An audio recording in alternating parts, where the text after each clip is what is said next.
Jack and Janet were sitting at their favorite table, looking out at the boardwalk. They were no longer the master architects. They were the residents of the masterpiece. Sophie walked out and sat with them. "We're adding a new wing to the restaurant," she said, showing them a sketch. "It's going to be a culinary school for the neighborhood kids. No tuition, just a commitment to the truth." Jack smiled, the same mischievous twinkle as bright as the day he first walked into the apartment. "And the curriculum?" Jack asked. "First lesson," Sophie said, "check how the furniture looks on the sofa. Second lesson, never forget the salt of the earth." As the Santa Monica moon rose one last time, the architecture of a lie was finally, irrevocably transformed into the architecture of home. The lie was the scaffolding. The truth was the foundation. And the love.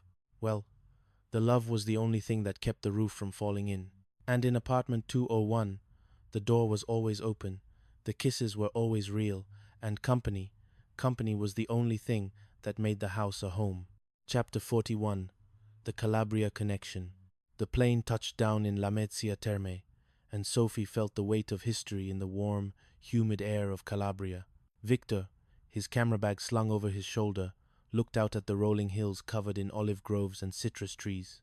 "We're a long way from the boardwalk, Sophie," he said, taking her hand. They traveled to Santo Nicola di Trippa, a village so small it barely appeared on a map. It was a place of stone houses clinging to cliffs, where the scent of wild oregano and sea spray was permanent. Sophie carried the vial of salt of the earth like a compass. At the village square, they met an elderly woman named Nonna Rosa. When Sophie showed her the vial, the old woman's eyes filled with tears. She didn't speak English, but she took Sophie's hand and led her to a small, hidden cave near the edge of the village. Inside the cave was a massive, ancient stone oven. The oven of the silent. Victor translated, using a local guide. During the years of the great migrations and wars, the families here didn't have much, but they had the salt from the sea and the smoke from the herbs. They created this spice to remind them that even if they left, the earth of their home would always be part of them. Sophie realized that the spice wasn't a secret recipe for flavor. It was a recipe for resilience. Her grandmother had carried it to America not to open a restaurant, but to ensure that even in a world built on lies, her children would always have a grain of truth to hold on to. Chapter 42. The Crisis of the Arch. While Sophie and Victor were discovering the bitter root in Italy, a literal tremor shook Santa Monica. A localized earthquake had caused a minor shift in the boardwalk's foundation. Janet called Sophie, her voice trembling. "Sophie, the building, the residential side, above the restaurant. The city has issued a yellow tag. They say the arch, the one you found in the blueprints, has a hairline fracture." Sophie's heart plummeted.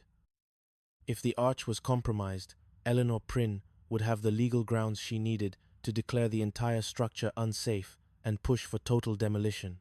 "We're coming home, Mom," Sophie said, already packing the vial. When they arrived, the boardwalk was a mess of yellow tape and sirens. Eleanor Prynne was already there, flanked by a team of structural engineers. "I told you the architecture was obsolete, Jack," Eleanor said, her voice echoing in the hollow restaurant. "It's not just a lie anymore, it's a liability." Jack stood his ground, though he looked older than Sophie had ever seen him. "The building has stood for 100 years, Eleanor. It's not going down because of a little shiver. It's going down because the law says so," Eleanor countered.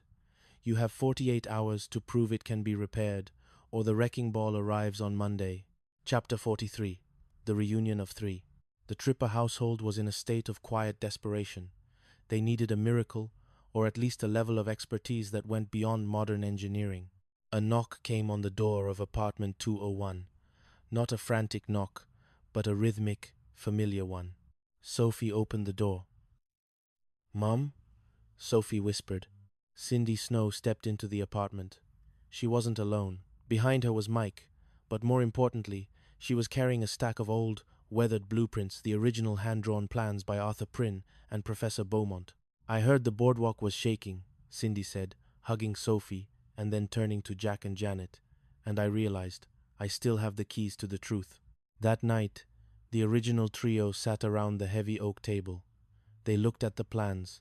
They realized that the arch Sophie had found wasn't just made of stone and mortar. It was designed to be flexible. Arthur Prynne was an amateur geologist, Cindy explained, pointing to a notation in the corner of the map. He knew this coast would move. The arch is built with a hinge point hidden behind the kitchen pantry. It's supposed to shift. The fracture isn't a failure. It's the building breathing. Chapter 44. The Final Stand. Monday morning arrived with the sound of heavy machinery. A crowd had gathered, but the atmosphere was different. The neighborhood wasn't just watching. They were standing on the boardwalk, a human wall in front of Tripper's table. Sophie, Jack, Janet, and Cindy walked out to meet Eleanor Prynne. "The demolition starts now," Eleanor said, signaling to the crane operator. "Stop!" Sophie shouted, stepping forward with the original blueprints and a live feed from a camera she had inserted into the hinge point Cindy had identified.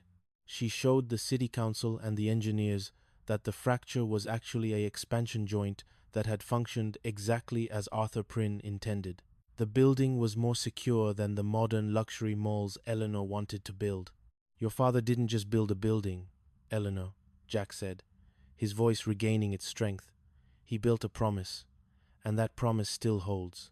The city council president, who had been a regular at the Regal Beagle in his youth, looked at the data and then at the three friends who had defined the boardwalk for generations. "Order rescinded," he announced. "The architecture is sound." The crowd erupted in a cheer that could be heard all the way to the pier. Eleanor Prynne turned and walked away, her glass horizon finally shattered by the strength of a century-old arch. Chapter 45. The Architecture of Eternity. The celebration lasted for days. The culinary school opened its doors that September, with Sophie as the head instructor and Jack as the professor emeritus of Seoul. Cindy stayed in Santa Monica, moving into a small apartment just down the hall from 201. The three were together again, their laughter echoing in the hallways just as it had in the 70s, though the topics of conversation had shifted from bad dates to the legacy of their grandchildren. One evening, Sophie and Victor sat on the balcony of the restaurant. They had finished their book, The Architecture of Truth, and the first copy sat on the table between them. "What now, Sophie?" Victor asked. Sophie looked at the vial of salt of the earth, which now sat in a glass display case in the center of the dining room. "Now," Sophie said, leaning her head on his shoulder, "we just live the truth. We build our own wing. We make sure the door is always open." As the Santa Monica moon rose, casting a silver path across the water, the architecture of a lie was no longer a story of deception. It was the architecture of eternity, a home built on the only foundation that truly lasts, the people who knock on the door and the love that makes them stay. And in apartment 201, the lights were on, the table was set, and company, well, company was the only thing that mattered in the end. Chapter 46. The Order of the Silver Spatula. The worldwide success of the Architecture of Truth was a double-edged sword.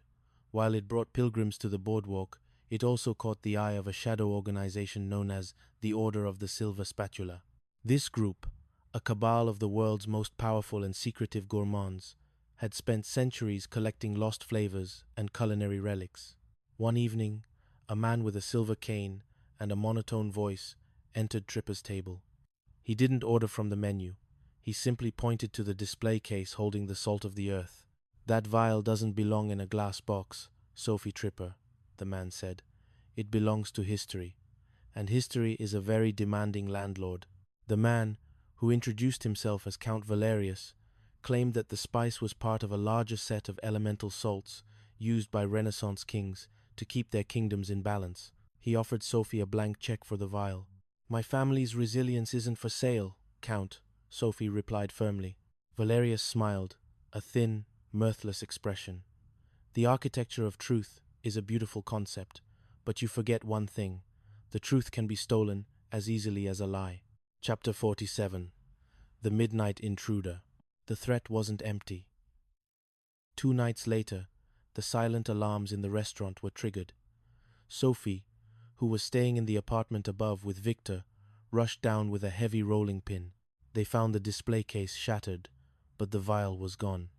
The intruder hadn't used a lockpick or a glass cutter.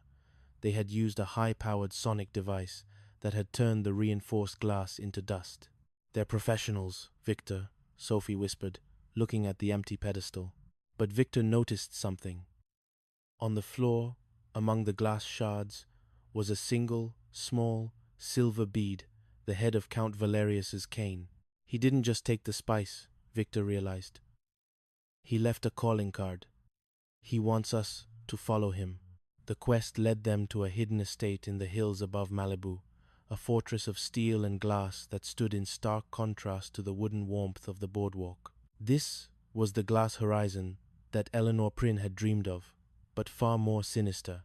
Chapter 43: The Ghost of the Regal Beagle. While Sophie and Victor were chasing the Count, Jack and Janet decided to do some investigating of their own. They returned to the basement of the Regal Beagle, convinced that Arthur Prynne had hidden more than just photographs. They spent hours tapping on the stone walls until Jack found a loose brick. Behind it was a small, lead-lined box containing a set of letters from the 1920s. "Janet, look," Jack said, his voice hushed. "These are from my grandfather to Arthur Prynne's father. They were partners. They didn't just build the boardwalk. They were protectors of the salt of the earth.